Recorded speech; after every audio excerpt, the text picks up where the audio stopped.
Nós estamos aqui no ambiente do Centro Espírita Tarefeiros do Bem,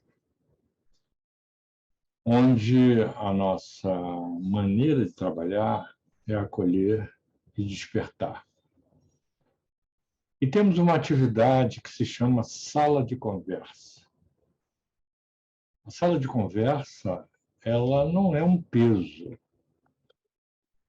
é algo que precisa ser leve e que a pessoa que coordena não carrega sozinha.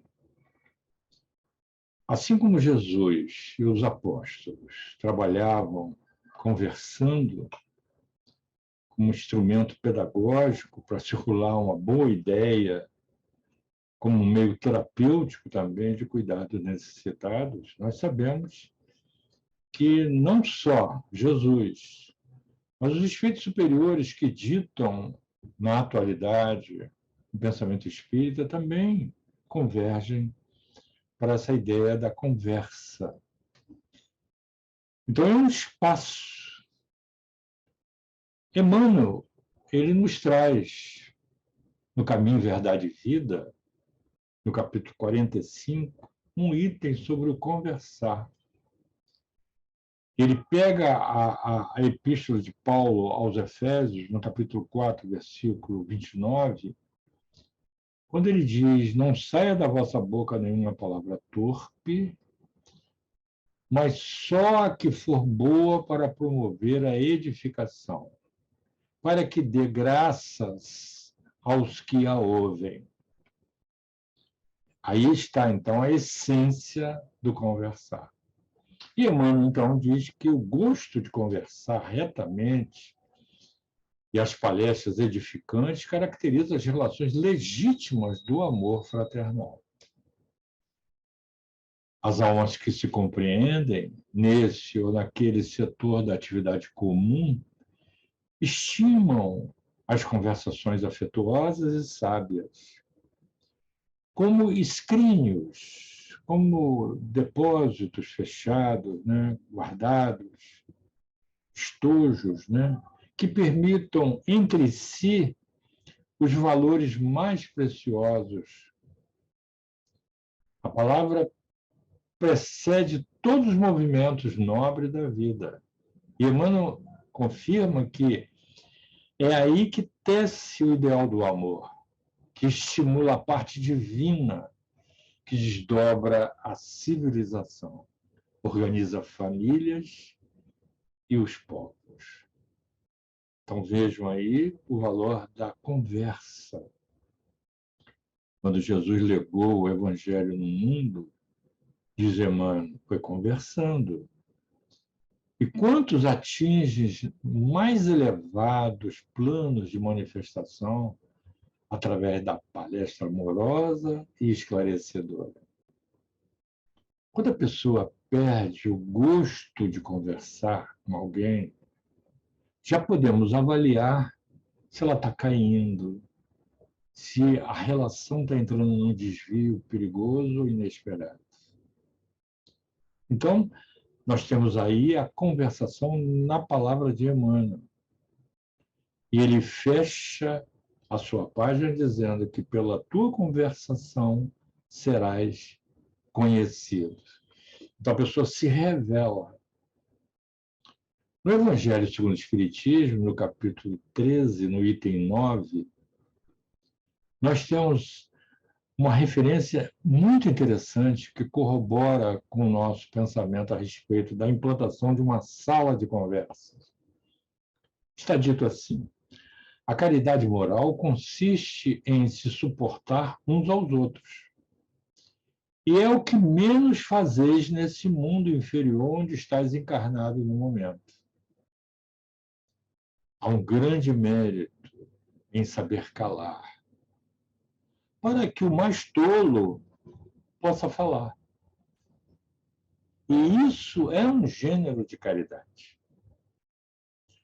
Saber ser surdo quando uma palavra de zombaria escapa de uma boca habituada a escarnecer. Eis aí o mérito da caridade em ação.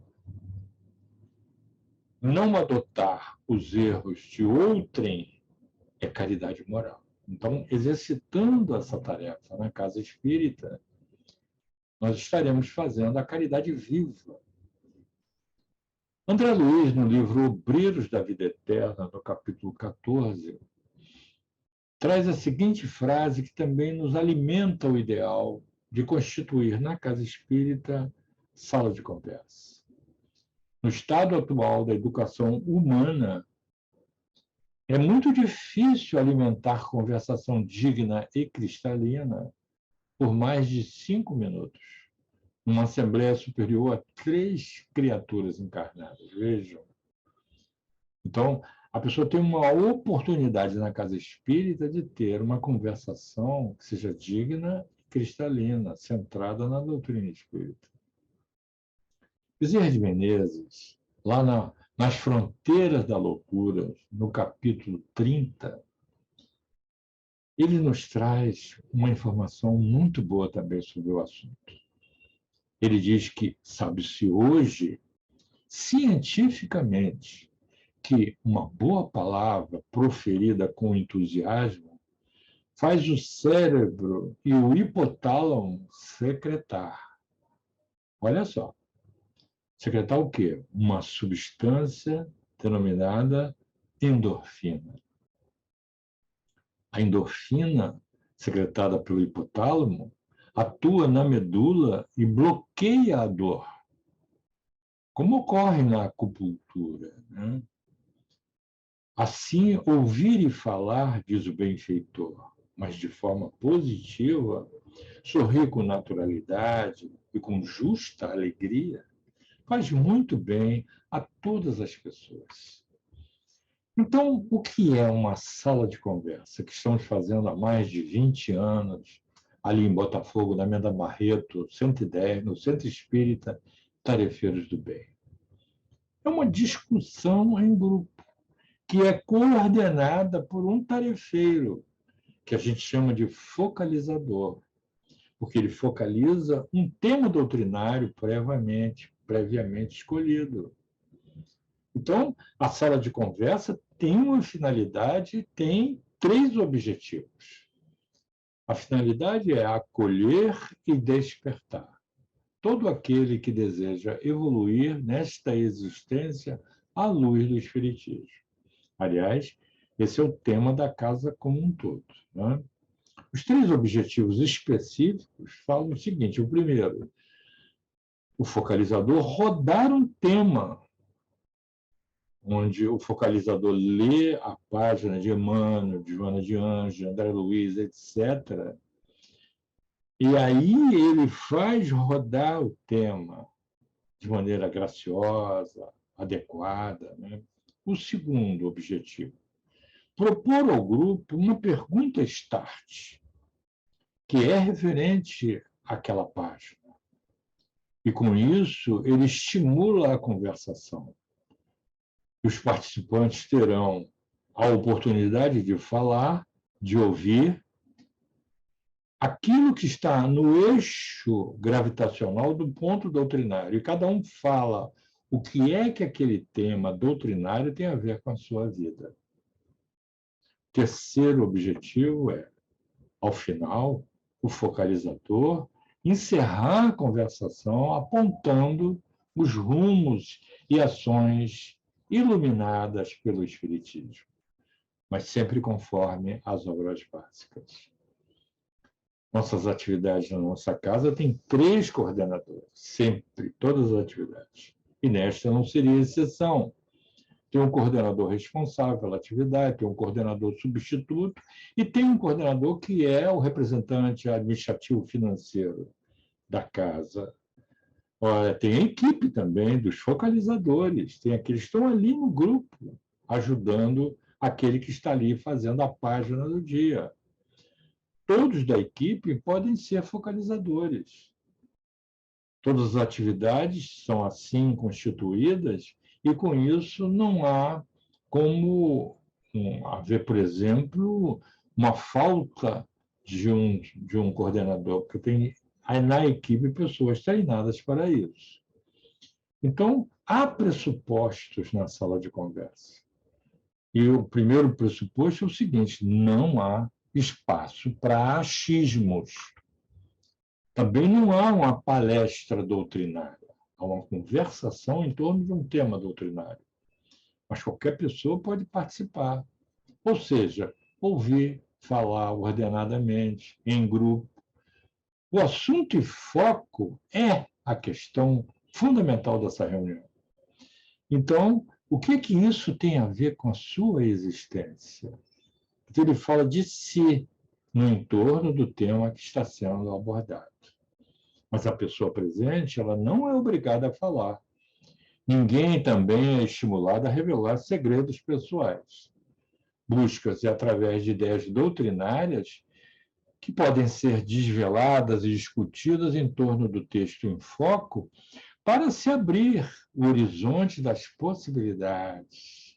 Porque o olhar da doutrina espírita ele é ampliador, desvelador de possibilidades. Embora seja uma reunião que mobiliza o participante, que ele fala do tema na sua vida, não se trata de uma psicoterapia de grupo. É uma modalidade de compreensão doutrinária. É o espiritismo presentificado para a existência atual. Então, o focalizador é sempre um tarefeiro que estuda previamente o tema doutrinário escolhido. E como não há improviso, existe um início, um meio e um fim da tarefa, com horários programados. Ora, isso dá uma sensação, e você vê a realidade ocorrendo, de organização. Agora, quem não gosta de espiritismo, quem não gosta de conviver em grupo, quem não gosta de fazer reflexões do espiritismo em sua vida, realmente, quem não gosta de uma conversação séria, não deve participar dessa reunião. Conversar é versar com, falar e ouvir, mas não há magister dixit, falou, está falado. Você tem o direito de falar a sua opinião e de ouvir também. Então, em Obras Póstumas, nós vamos ver Allan Kardec escrevendo um projeto chamado Projeto 1868, e lá ele descreve um salão de recepção, e foi aí que nós nos inspiramos. Ele diz exatamente assim: o salão de recepção estaria aberto todos os dias e a certas horas para os membros da sociedade, que aí poderiam conferenciar livremente. Essa é a ideia, que a pessoa possa ter um local para conversar, onde ele possa expor suas ideias. Então, a nossa inspiração também está em Paulo de Tarso. Lá em Paulo e Estevão, no capítulo 4, Emmanuel escreve que Saulo, antes de ser o Paulo conhecido, o apóstolo dos gentios, lá na igreja de Antioquia, ele retinha os irmãos lá na tenda de trabalho, e enquanto tecia com as suas mãos, ele entabulava conversas sobre a missão do Cristo, a sua palavra, a sua essência. A noite ficava agradável e todos ali se interessavam. E ali existiam pessoas do povo que chegavam, até romanos, soldados romanos assistiam também. Paulo tinha uma enorme satisfação quando ele chegava naquela tenda repleta de irmãos que o procuravam, tomados de simpatia, como acontece na sala de conversa na nossa casa, guardadas as devidas proporções. Aí, quando chegava na reunião pública, Barnabé falava, e Paulo depois começou a falar para o público na chamada reunião pública, onde tem uma palestra. Então, Jacó, no livro Voltei, no capítulo chamado Instituição Renovadora, ele fala algo singular que nos inspirou também a sala de conversa. Olha só o que o instrutor disse para Jacó. Frederico Figner, desencarnado no plano espiritual. Esqueça o homem de negócios que foi. Ouvide a sua posição de comandante, que tinham subordinados e pessoas agradecidas à sua disposição. Chega sempre um momento, Jacó, em que nos cabe devolver ao Senhor as dádivas que nos emprestou. O título precário adquirido na terra, de mente lavada e fresca. Aqui nesse grupo você aprenderá melhor o sentido da vida real e saberá recomeçar a nova ciência de conversar. Olha que coisa linda, que é agradável e ao mesmo tempo tão complexa. E aí Jacó participou e narra o seguinte: algumas dezenas de espíritos ali se achavam em contato com os instrutores. Mas o interessante é que eu notei que as instruções corriam animadas e não se revestiam de caráter solene. E, por esse motivo, tornava-se difícil destacar, preste atenção nesse aspecto, professores e aprendizes. Era difícil destacar, porque tudo era muito simples e cordial. Era como se surgisse uma primavera na minha vida, trazido pelo ambiente e pela expressão acolhedora de todos. As dissertações eram sérias, eram graves, mas havia fraternidade envolvente. E a sombra do abacateiro? E o Chico Xavier, que ia lá para a praça e sentava e conversava com o povo? Matiello escreve isso no livro A Sombra do Abacateiro, e lá na introdução ele diz que durante 6 anos ele registrou as preleções do Chico e todos conversavam, ele perguntava opiniões. Nós, então, estamos falando de uma atividade doutrinária séria, onde as pessoas que chegam podem falar e devem ouvir durante 1 hora. Há o preparo no lar, onde o tarifeiro se prepara, há a consulta à obra básica, há uma página escolhida e há o grupo que vai para conversar. Então, nós temos pensar no tema como a primeira etapa, a segunda, a escolha da página, uma página doutrinária de significância, que possa ser relacional, de autoria de Emmanuel, André Luiz, Joana de Anjos, etc.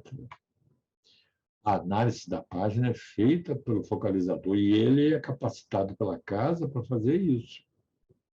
Ele marca as ideias, forças principais e faz todas as referências doutrinárias do Espiritismo nas suas obras básicas. Ele anota tudo, ele estuda.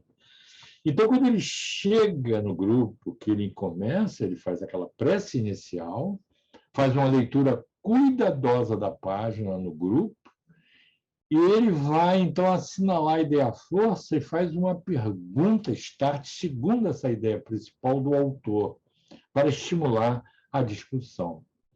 Ele ouve atentamente as falas e entretém a conversação com relevância no tema, para todos os presentes ficarem ligados, antenados naquilo que está sendo colocado.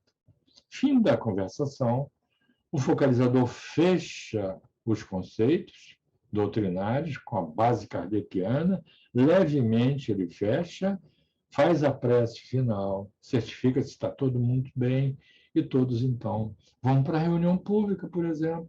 Logo depois tem uma reunião pública. Aí sim, lá tem palestra, etc. Então, nós já vimos que é uma atividade simples, uma atividade muito boa de ser feita, mas que exige dos coordenadores capacitação. E é isso que nós fazemos na nossa casa. Então, quem é que deve, ou que pode se constituir um focalizador? Um coordenador de temas doutrinários numa sala de conversas em tarefeiros. Precisa ser espírita notório, conforme a base kardeciana. Precisa estar associado à casa espírita. Ele é considerado um trabalhador da casa e gosta de trabalhar em equipe. Não é equipe, é equipe, não é? Está capacitado a exercer a função de focalizador, aprendendo a rodar tema, a encontrar no texto as ideias forças, Ele gosta de estudar a doutrina espírita e de compartilhá-la com o grupo. Tem gente que gosta de estudar, mas não gosta de compartilhar. Precisa dessas duas coisas. Gosta de gente. Não se incomoda de expor os seus pensamentos para o grupo, nem de ouvir. Até alguém que possa dizer assim, não concordo com você, meu irmão. Tudo bem. É uma pessoa paciente com a dificuldade dos outros, no âmbito do entendimento doutrinário. Aceita a fazer o processo de rodar tema.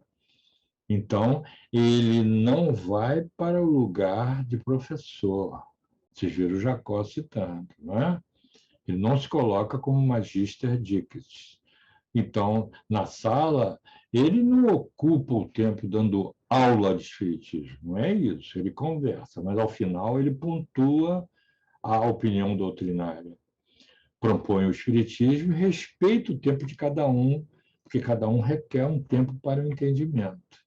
Então, é bom trabalhar em equipe, é bom trabalhar em sala de conversa, é bom trabalhar em tarefeiros. Que Deus os abençoe.